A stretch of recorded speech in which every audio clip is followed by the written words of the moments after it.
What's up, everybody all over the world? Yes, today, the story of the day. Today, I'm going to read and share a story and just show us how much power and influence sometimes can make us behave or change. From the book of Second Chronicles, from verse chapter 26, from verse 1 going on, and it says, then all the people of Judah took Uzziah, who was 16 years old, and made him king in place of his father Amaziah. He was the one who rebuilt Elath and restored it to Judah from Amaziah, restored his ancestors. Amaziah rested with his ancestors. Uzziah was 16 years old when he became king, and he reigned in Jerusalem for 52 years. His mother was Jecoliah. She was from Jerusalem. He did what was right in the eyes of the Lord, just as his father Amaziah had done. He sought God during the days of Zechariah, who instructed him in the fear of the Lord. As long as he sought the Lord, God gave him success.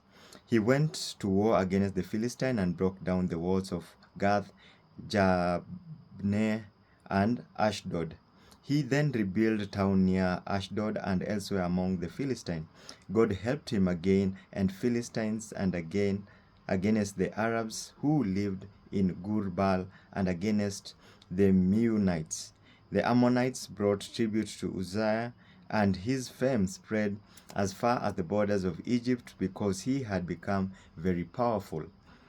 Uzziah built towers in Jerusalem, all the corner gates, at the valley gates, and at the angles of the walls, and he fortified them. He also built towers in the wilderness and dug many cisterns because he had much livestock in the foothill and in the plain.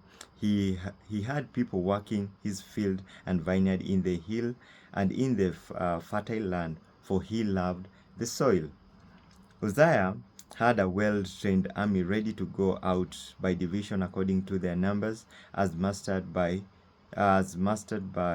Jael, the secretary, and Maaseiah, the officer, under the direction of Hananiah, one of the royal officials. The total number of family leaders over the fighting men was 2,600.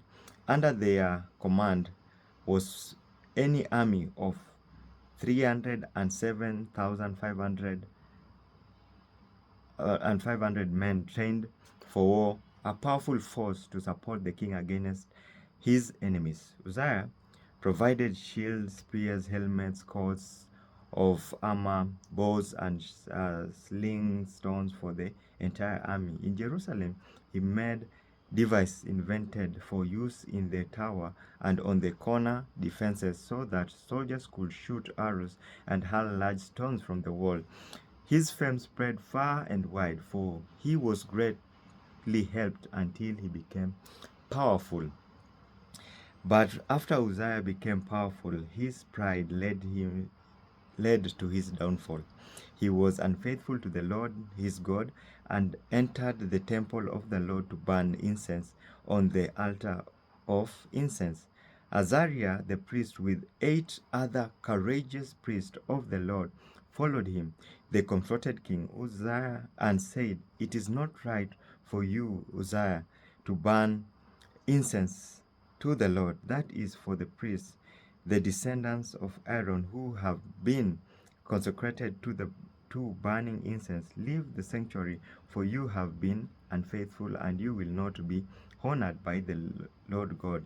Uzziah, who had censer in his hand ready to burn incense, became angry while he was raging at the priests in their presence before the incense altar in the Lord's temple. Leprosy broke out on his forehead.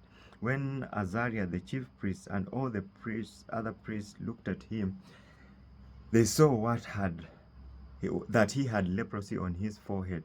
So they hurried him out. Indeed, he himself was eager to leave because the Lord had afflicted him. King Uzziah had leprosy until the day he died.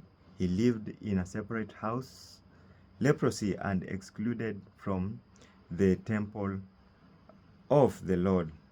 Jonathan, his son, had charge of the palace and governed the people of the land. The other events of Uzziah's reign from beginning to the end are recorded by the prophet Isaiah, son of Amos.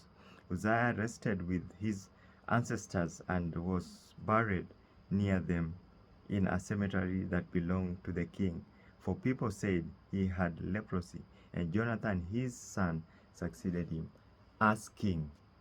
I hope we are all blessed. We have something, and get your time. Go read, and may the Lord help us in just understanding pride, fame, favor, all that. Peace and God bless.